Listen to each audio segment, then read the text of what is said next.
Hi friend, welcome to Chandrima রান্নাঘর। আজকে দারুণ একটা রেসিপি, তার নাম হলো ভাপা চিকেন।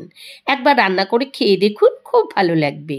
চলুন আমরা ইনগ্রেডিয়েন্টসগুলো দেখে নিই। এখানে দেখুন আমি শুকনো লঙ্কা নিয়ে নিয়েছি, মানে শুকনো লঙ্কাটা বেটে যেন 3 চামচের মতো হয়। আর 4-5টা লঙ্কা নিয়ে নিয়েছি ওপরটায় দেবার জন্যে। আর এই জিরে ধনে নিয়ে নিয়েছি 4 চামচে 2 চামচ করে, 4 চামচ। আর এই যে দেখছেন রসুনটা, এই রসুনটা আমি মাংসের উপরে দিয়ে দেবো।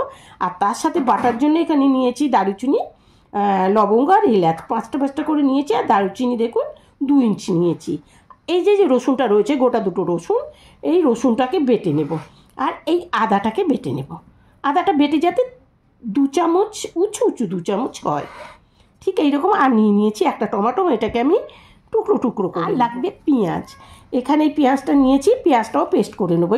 অল ইনগ্রেডিয়েন্টস আমি একসাথে পেস্ট করে নেব। এবারে এই সব কিছুই গ্রাইন্ডারে দিয়ে আমি পেস্ট করে নেব। প্রথমে আমি জিরে দিয়ে দিচ্ছি, ধনে, শুকনো লঙ্কা, রসুন, এলাচ, লবঙ্গ আর দারচিনি দিয়ে দিচ্ছি। আদাটাকে টুকরো টুকরো করে, এখানে পেঁয়াজটা টুকরো করে, এই সব কিছু ইনগ্রেডিয়েন্টস এখন আমি পেস্ট করি। বন্ধুরা, পেস্ট করা হয়ে গিয়েছে মশলাটা। এবার আমরা চিকেনটাকে চিকেনটা ভালো করে ধুয়ে নিয়েছি। এবার এই মশলাটা দিয়ে চিকেনটাকে ম্যারিনেট করে নেব। হলুদ দিয়ে দিচ্ছি 2 চামচ। আপনারা হলুদটা আপনাদের পরিমাণ মতোই দেবেন। এখানে আছে 1 কিলো চিকেন। এবারে দিয়ে দিচ্ছি লবণ। এবার আমি তেল দিয়ে দিচ্ছি, দেখুন প্রায় 50 গ্রামের মতো। তেলটা দিয়ে আবার এটাকে ভালো করে আমি মেখে বেশ খানিকটা টাইম কিন্তু 10 মিনিটের মতো খুব সুন্দর করে ম্যারিনেট করতে হবে। করে এটা আমি টিফিন বাটির মধ্যে দিয়ে দেবো। তা আমার এই সচমেনে দেওয়ার কারণে সচমেনের ঢাকনাটা আছে, ওটা দিয়ে আমি এটাকে দম করে দিতে পারবো। মাংসটা পুরের মধ্যে আমি ঢেলে দিলাম। দিয়ে দিচ্ছি একটা টমেটো কুচিয়ে নিয়ে দিয়ে দিলাম।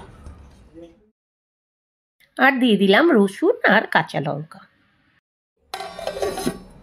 খুব দেখুন একদম টাইটাই, কোথাও দিয়ে হাওয়া পাস হবে না, সেই জন্য আমি এটাতে দিয়েছি। আপনারা কিন্তু টিফিন বাটিতে দেবেন। এবার চলুন রান্নাটা দেখে নিই। এবার আমি কড়ার মধ্যে এতটা বালি নিয়ে নিয়েছি। এবার বালিটা আমি গ্যাসের মধ্যে বসিয়ে দেব। এই দেখো গ্যাস জ্বালিয়ে কড়া এখানে চাপিয়ে দেওয়া হয়েছে। বালিটা গরম হয়ে উঠেছে। এবার এই বালির মধ্যে দিয়ে দিচ্ছি। এটাকে খুব চেপে বসিয়ে দিতে হবে।